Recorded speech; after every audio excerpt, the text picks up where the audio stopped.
That's right. That's right. You heard right. Trump did nothing wrong. Here I am, 1:30 in the morning, doing my Uber, finishing up my passengers, and I'm listening to all the radio stations. This is the day that Michael Flynn was indicted on one count, and they're just popping the champagne, and they just got convinced that they finally have him. So my observations are very tentative here. I mean, we'll have to see how the thing develops over the next days and weeks. But as of now, from what I'm hearing, and I don't know anything more than anyone else, I just know what I hear in the news, it just doesn't appear to me that Donald Trump did anything wrong, nor did anyone else in his immediate cabinet. What are the accusations? The accusation, the one count that Michael Flynn pled guilty to, was that he had lied to the FBI about having met with the Russian ambassador Kislyak during the transition period. And sure, I suppose if you really want to take him down, then yeah, it's illegal to lie to the FBI. But there's nothing wrong with his having met with the Russian ambassador.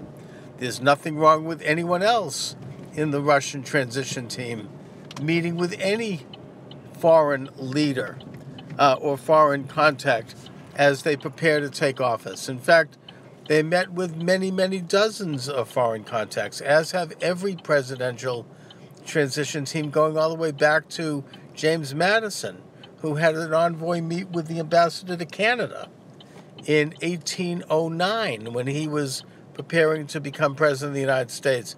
That's what transition teams do. Now, the accusation that they were somehow plotting to make policy or to craft a deal, that's really unproven. I think that even if that were true, it's probably not illegal. You know, they were not. There's all this talk about, oh, well, they're private citizens and they can't negotiate. You know, there's a very fine line between what constitutes negotiating and what constitutes just meeting and getting a read on what a foreign power is expecting and how the relationship will go once the new administration takes office. The other thing is that I think we need to understand that Donald Trump is the first president in American history who was not a government official. He was not a general. He was not an elected official. He had never been elected before.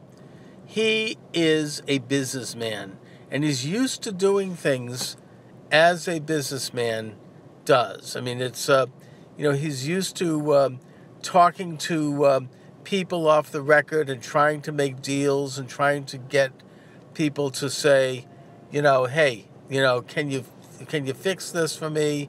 Can you make this happen? Was there a way we can call this thing off?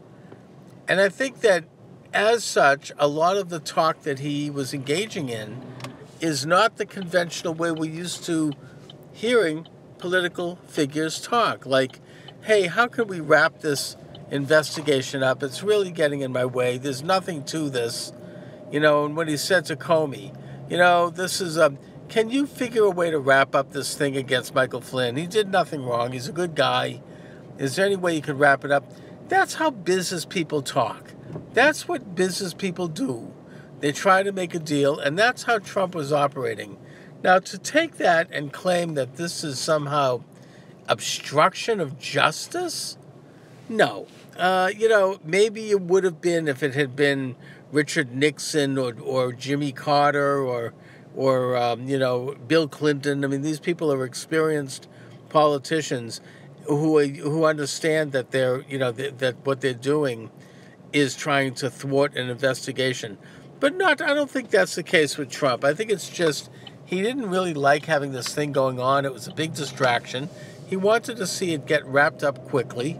And he just was saying, hey, how can we get this thing done? How can we get this thing wrapped up?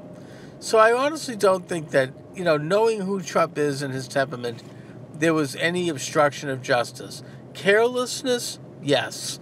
Sloppiness? Sure. Should he have said these things? No.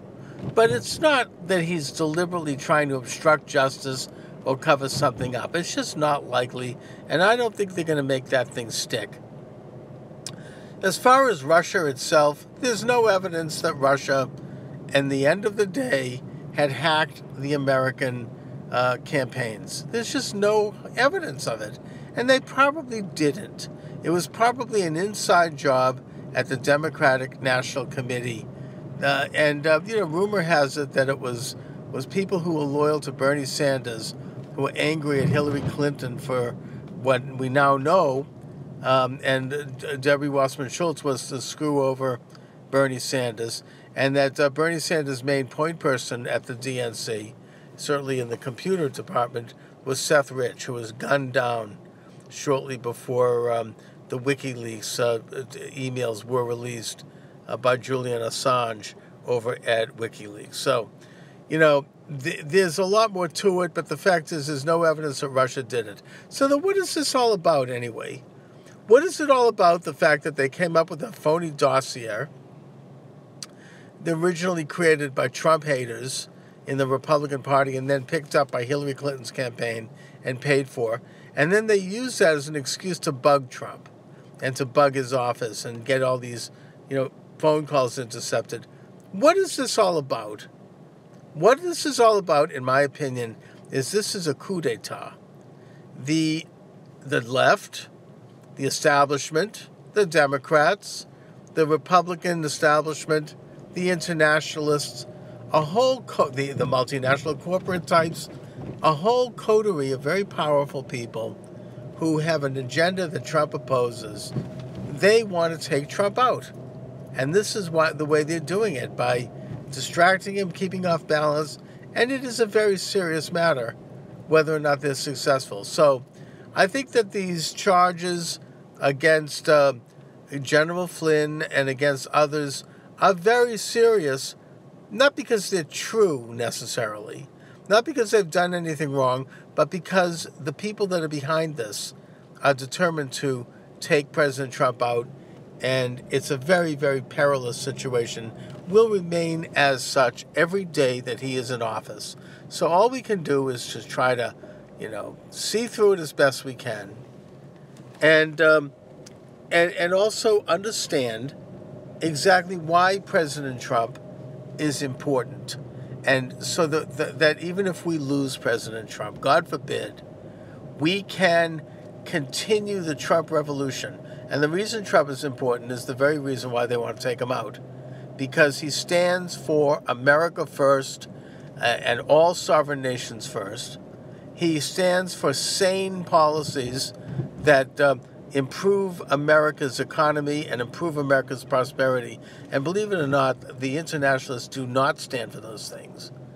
And we have to remember that and study that and honor that and cherish that. Because if we don't, then our country is going to continue down this slow slide into the abyss of miserable socialism. Anyway, thanks for watching, everyone, and have a good evening.